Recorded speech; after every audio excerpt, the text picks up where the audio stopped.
Hello, my dear students. My name is Dr. Deepti Unyal and I am here with a new topic of psychology, that is classical conditioning.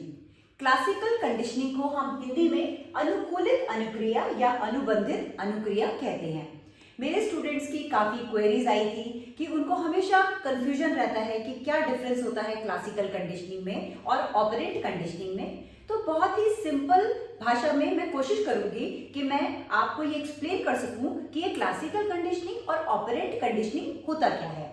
लेकिन उससे पहले ये जानना जरूरी है कि कंडीशनिंग क्या होती है, पर कंडीशनिंग से पहले ये जानना जरूरी है कि लर्निंग क्या होता है। मैंने अपने प्रीवियस वीडियोस में लर्निंग को बहुत ही अच्छे से एक्सप्लेन किया है, जो कि आप मेरे प्रीवियस वीडियोस से देख सकते हैं।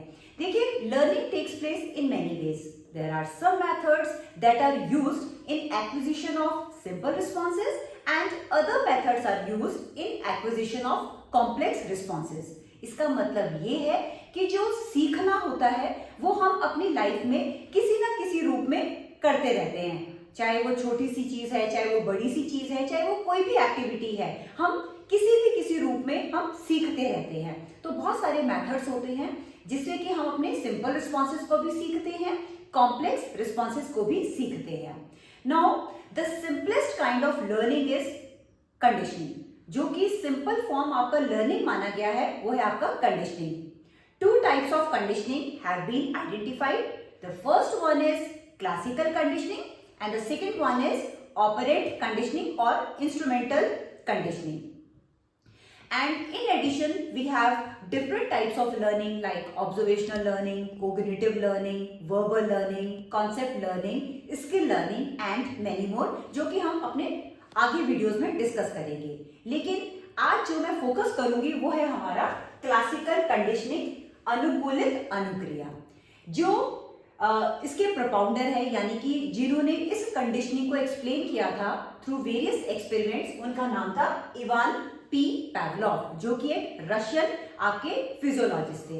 एक्चुअली बेसिकली जो उनका इंटरेस्ट था वो था डाइजेस्टिव सिस्टम, यानी कि फिजियोलॉजी ऑफ डाइजेशन को जानने में कि किस तरीके से डाइजेशन का प्रोसेस होता है, कौन कौन से एंजाइम्स उसके लिए काम करते हैं। तो वो इस पे एक्चुअली स्टडी कर रहे थे। तो उन्होंने अपने इस डाइजेस्टिव सिस्टम को जानने के लिए उन्होंने जो एनिमल चूज किया था वो था डॉग। डॉग को उन्होंने इसलिए चुना क्योंकि जो उनका सलाइवेशन प्रोसेस होता है डॉग्स का, आपने देखा होगा कि खाने को देखकर ही उनका जो लार टपकना यानी कि सलाइवेशन होता है बहुत फास्ट हो जाता है।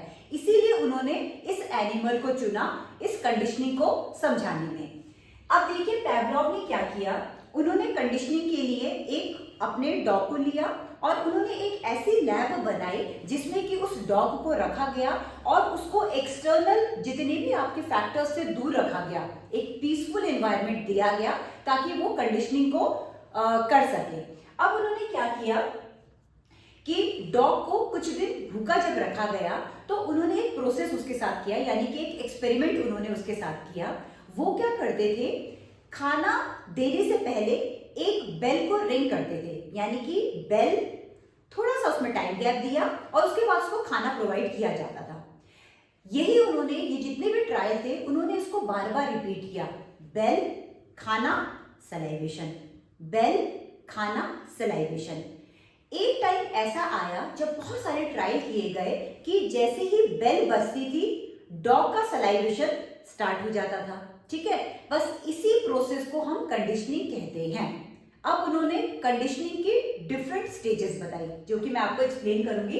देखिए, जो इसमें खाना है वो आपका अनकंडीशन्ड स्टिमुलस कहलाता है, क्योंकि ये एक स्वाभाविक सी प्रक्रिया थी कि जब डॉग फूड को देखता था तो उसका सलाइवेशन स्टार्ट हो जाता था। तो इसमें सलाइवेशन जो कि स्वतः ही खाने को देखकर होता था, उसे उन्होंने अनकंडीशन्ड रिस्पॉन्स का नाम दिया।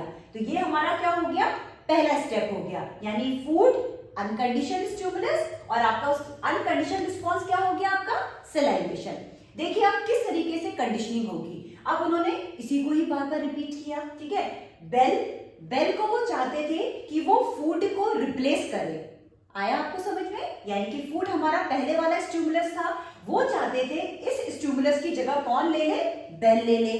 अब बेल को उसकी जगह रिप्लेस करने के लिए उन्होंने इसको प्रेजेंट किया। उससे पहले उन्होंने बेल को कंडीशन स्टिमुलस जो है उससे फूड से पहले प्रेजेंट किया और उन्होंने ये देखा कि सलाइवेशन हो रहा है।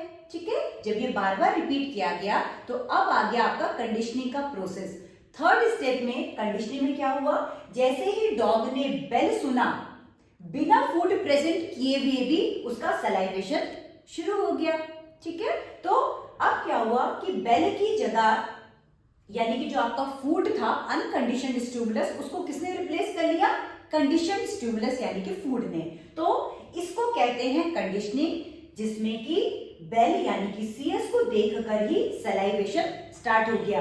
अब ये जो सलाइवेशन है ये क्या बन जाएगा यहाँ पर, कंडीशनड रिस्पॉन्स, क्योंकि इसमें उसको फूड प्रेजेंट नहीं किया हुआ, वो बेल को सुनते ही सलाइवेट कर रहा है, तो this is known as conditioning. ठीक है, तो ये हमारा कंडीशनिंग प्रोसेस हो गया। अब कुछ टर्म्स हैं जो आपकी क्लासिकल कंडीशनिंग से एसोसिएटेड है और कई बार ये आपसे एग्जाम में पूछे जाते हैं, जैसे कि for example extinction, deconditioning, spontaneous recovery, stimulus generalisation, stimulus discrimination. ये मैं आपको एक्सप्लेन करूंगी।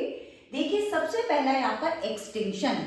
एक्सटिंक्शन का लिटरल मीनिंग होता है कि किसी भी चीज का गायब हो जाना। ठीक है, अब देखिए इसमें इसका यह अर्थ है कि जब बेल प्रेजेंट की जाती थी, ठीक है, और डॉग को खाना नहीं दिया जाता था, बेल प्रेजेंट की, डॉग को खाना नहीं दिया गया, तो डॉग का एक टाइम ऐसा आ गया कि उसने रिस्पॉन्स देना ही बंद कर दिया, उसका कोई सलाइवेशन नहीं होता था। ठीक है, तो इस प्रोसेस को कहते हैं हम एक्सटिंक्शन। दूसरा है आपका डीकंडीशनिंग। ये कंडीशनिंग का ऑपोजिट हो गया।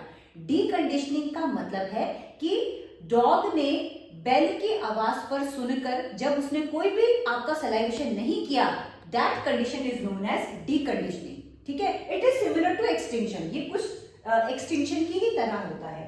Then comes spontaneous recovery. अब देखिए, पेवलोव ने देखा कि कुछ अंतराल के बाद, एक स्पेसिफिक टाइम के बाद, डॉग ने बेल को सुनकर अचानक से सलाइवेशन दिया, यानी कि वो रिस्पॉन्स दिया, तो उन्होंने इसको स्पॉन्टेनियस रिकवरी का नाम दिया। इसका ये अर्थ होता है कि जो डॉग है वो उस कंडीशनिंग को पूरी तरीके से भूला नहीं था, यानी कि अगर हम उस चीज को दोबारा से रिपीट करें उस प्रोसेस को, तो हम कंडीशनिंग को दोबारा से ला सकते हैं।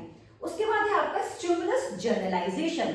स्टिमुलस जनरलाइजेशन का मतलब होता है कि जब पेवलोव ये एक्सपेरिमेंट कर रहे थे, तो जो फीडर होता था, फीडर यानी कि जो खाना देने वाला होता था, उसके फुट स्टेप्स, या हम एक पर्टिकुलर लाइट को अगर हम यूज कर रहे हैं, या कोई पर्टिकुलर मूवमेंट को अगर डॉग आपका आइडेंटिफाई कर रहा है, तो वो क्या करता था, वही रिस्पॉन्स उन सारे स्टिमुलस के लिए देता था। फॉर एग्जाम्पल, अगर फीडर यानी कि जो खाना देता था वो एक पर्टिकुलर फुट स्टेप से चलता था, या एक पर्टिकुलर तरीके से वो कुछ खोलता था या बर्तन रखता था, तो डॉग क्या करता था, वही रिस्पॉन्स देता था। तो यानी कि खाना देने वक्त जो जो अलग अलग स्टिमुलस होते थे, उन सब का एक ही जनरलाइजेशन होता था, इसे कहते हैं स्टिमुलस जनरलाइजेशन।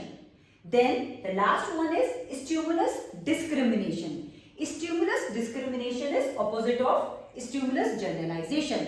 स्टिमुलस डिस्क्रिमिनेशन का मतलब होता है कि अलग अलग स्टिमुलाई जो आपके होते हैं उनके बीच में आपको डिफरेंस पता करना। जैसे फॉर एग्जांपल, अगर सपोज डॉग को एक पर्टिकुलर लाइट पर फूड प्रोवाइड किया जाता था, फॉर एग्जांपल रेड लाइट जलने पर ही उसको खाना दिया जाता था, ग्रीन लाइट होने पर उसको नहीं दिया जाता था, ऑरेंज लाइट होने पर उसको पानी दिया जाता था, तो डॉग क्या है, एक स्पेसिफिक टाइम के बाद उसे पता चल जाएगा कि मुझे खाना किस लाइट पे मिलता है, रेड लाइट पे, तो वो आपका डिस्क्रिमिनेट करना शुरू कर देगा कि भाई इस पर्टिकुलर लाइट पे मुझे खाना मिलता है, इस पर्टिकुलर लाइट पे मुझे पानी मिलता है, या इस पर्टिकुलर लाइट पे मुझे कुछ नहीं मिलता।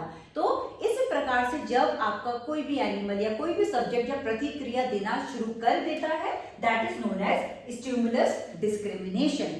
ठीक है, ये सारे टर्म्स आपसे इससे रिलेटेड है। उसके बाद कौन कौन से फैक्टर्स हैं जो आपके कंडीशनिंग को अफेक्ट करते हैं, यानी कि जो भी आपकी अनुक्रिया होती है उसको बहुत सारे फैक्टर्स अफेक्ट करते हैं। ठीक है, सबसे पहला फैक्टर है मोटिव। मोटिव का मतलब होता है कि देखिए, इस एक्सपेरिमेंट में पेवलोव को उस डॉग को भूखा रखना पड़ा। यदि वो भूखा नहीं होता तो वो खाने को देखकर सलाइवेशन नहीं करता। तो इसमें जो हंगर था वो बहुत ही इंपॉर्टेंट मोटिव था एक्सपेरिमेंट का। तो कंडीशनिंग के लिए सबसे पहले मोटिव होना बहुत जरूरी है। उसके बाद आता है आपका strength of stimulus. Strength of stimulus का मतलब है कि जो भी उद्दीपक आप कंडीशनिंग के लिए इस्तेमाल कर रहे हैं उसकी जो इंटेंसिटी है यानी कि जो स्ट्रेंथ है वो इतनी होनी चाहिए, इतनी पावरफुल होनी चाहिए कि वो सब्जेक्ट को मोटिवेट करे कि वो कुछ ना कुछ रिस्पॉन्स दे। मतलब जैसे बेल था, बेल बहुत ज्यादा लाउड भी नहीं होना चाहिए, बेल की आवाज बहुत ज्यादा धीमी भी नहीं होनी चाहिए, एक आपका मॉडरेट होना चाहिए। इसे कहते हैं स्ट्रेंथ ऑफ स्टिमुलस। उसके बाद है आपका रेपिटेशन ऑफ स्टिमुलाई। कंडीशनिंग के लिए ये जरूरी है कि आपका जो भी स्टिमुलाई है आप उसको क्या करेंगे, बार बार प्रेजेंट करेंगे, उस ट्रायल को बार बार रिपीट करेंगे। उसी रेपिटेशन ऑफ ट्रायल से ही क्या होगा, कंडीशनिंग आपका प्रोसेस होगा। Then comes time factor. Time factor का मतलब होता है कि दो स्टिमुलस के बीच में आपका जो टाइम होता है वो एक प्रिस्क्राइब्ड होना चाहिए। ऐसा नहीं कि आपने बेल को प्रेस किया और आपने पहले तो 2 सेकंड बाद उसको खाना दिया, फिर आप 5 सेकंड बाद दे रहे हैं, फिर आपको 10 सेकंड बाद, फिर 20 सेकंड, वो उसमें कंडीशनिंग नहीं होगा। आपको एक पर्टिकुलर स्पेसिफिक टाइम ही आपको एक दोनों के बीच में गैप रखना पड़ेगा, तभी कंडीशनिंग आपका पॉसिबल है। देन कम्स इंटरवेनिंग वेरिएबल्स या एक्सटर्नल वेरिएबल्स या स्टिमुलाई। देखिए पैवलोव ने क्या किया था, अपने सब्जेक्ट यानी कि उस डॉग को एक लेबोरेटरी में रखा था ताकि उसको कोई भी एक्सट्रेनियस या डिस्टर्बिंग वेरिएबल उस प्रोसेस को डिस्टर्ब ना कर पाए। इन सब वेरिएबल्स को जो भी आपकी उस कंडीशनिंग प्रोसेस को अफेक्ट कर सकते हैं, जैसे कि शोर शराबा या कोई भी डिस्ट्रैक्टिंग जो आपके फैक्टर्स हैं, वो सब के सब आपकी इस कैटेगरी में आते हैं जिन्हें की इंटरवेनिंग वेरिएबल्स कहा जाता है, जिनको कि जब भी हम कोई एक्सपेरिमेंट करते हैं उन्हें कंट्रोल किया जाता है। Last one is age factor. Age factor में ये होता है कि ये देखा गया है कि जो कंडीशनिंग होती है वो हम छोटे वर्ग के बच्चों में यानी कि छोटे बच्चों में हम जल्दी से कर सकते हैं एज कंपेयर टू जो आपके मेच्योर रहते हैं। तो कंडीशनिंग पॉसिबल होती है कि जो हमारे यहाँ लोअर एनिमल्स होते हैं या जो हमारे छोटे बच्चे होते हैं, हम उनमें कंडीशनिंग बहुत इजीली कर सकते हैं। अब हम अपने डे टू डे लाइफ में भी हम कंडीशनिंग के एग्जाम्पल्स देख सकते हैं। जैसे कि मैं आपको एक बहुत सिंपल सा एग्जाम्पल देना चाहूंगी कंडीशनिंग का। आपने देखा होगा आप लोग क्या करते हैं, जब भी कहीं खाना खाने जाते हैं, रेस्टोरेंट में जाते हैं, तो आप अपना कोई फेवरेट डिश खा के आप लोग जब फुली सेटिस्फाइड हो जाते हैं, यार ठीक है मेरा पेट भर गया है, तो आप क्या करते हैं, आपके सपोज सामने वाले टेबल में किसी ने कोई स्वीट डिश मंगाया जो आपका फेवरेट है, ठीक है, आप पूरा मतलब सेटिस्फाइड है खाना खाने से, लेकिन आपकी नजर गई उस स्वीट डिश में। अब क्या होगा, जो आपका वो फेवरेट स्वीट डिश है वो क्या करेगा, आपका ट्रिगर करेगा। किसको ट्रिगर करेगा, आपके सलाइवेशन को, आपको वो टेस्ट आप लोग क्या करेंगे, फील करेंगे। तो वो क्या हो गया, आपका कंडीशनिंग हो गया। आपने स्वीट डिश को खाया नहीं, लेकिन क्या कर रहा है, वो आपको ट्रिगर कर रहा है एक रिस्पॉन्स देने में। This is simple example of conditioning. ठीक है, एक और मैं लास्ट एग्जाम्पल आपको देना चाहूंगी। जैसे एक छोटा बच्चा होता है, छोटा बच्चा क्या है, बैलून से खेल रहा है, अचानक क्या होता है, वो बैलून एकदम आपका बर्स्ट हो जाता है, फूट जाता है और एक बहुत दम सी आवाज से आती है, जिससे कि वो छोटा बच्चा डर जाता है। ठीक है, अब क्या होगा, अगली बार जब आप उस बच्चे को एक बैलून खेलने के लिए देंगे तो वो क्या करेगा, उसको वही आवाज से क्या होगा, उस बैलून से वो डरेगा कि यार इस बार भी वही आवाज आएगी जैसे। तो उसकी क्या होगी, कंडीशनिंग होगी कि बैलून को देखते ही उसने उस आवाज को फील करना स्टार्ट किया। तो this is also the best example of conditioning. ठीक है, तो ये एक आपका बहुत अच्छा तरीका होता है लर्निंग का, सिखाने का, जिसे हम कंडीशनिंग कहते हैं। और पैवलोव की इस कंडीशनिंग को हम पैवलोवियन कंडीशनिंग भी कहते हैं। मैंने पहले ही बताया था, क्लासिकल कंडीशनिंग को पैवलोवियन कंडीशनिंग या फिर हिंदी में हम इसे अनुकूलित अनुक्रिया कहते हैं। ये एक बहुत ही इंपॉर्टेंट सिद्धांत है लर्निंग में। ठीक है, अपने नेक्स्ट वीडियो में मैं आपको अब ऑपरेंट कंडीशनिंग समझाने की कोशिश करूंगी और आपको ये बताने की कोशिश करूंगी कि क्या डिफरेंस होता है हमारा क्लासिकल कंडीशनिंग में और ऑपरेंट कंडीशनिंग में। यदि आप चाहते हैं कि इसी तरीके की इंफॉर्मेटिव वीडियोस मैं बहुत ही सिंपल शब्दों में आपको समझाऊं, तो प्लीज आप अपने इस चैनल को शेयर करिए और लाइक करिए और जितना हो सके इसको सब्सक्राइब करिए। Thank you so much.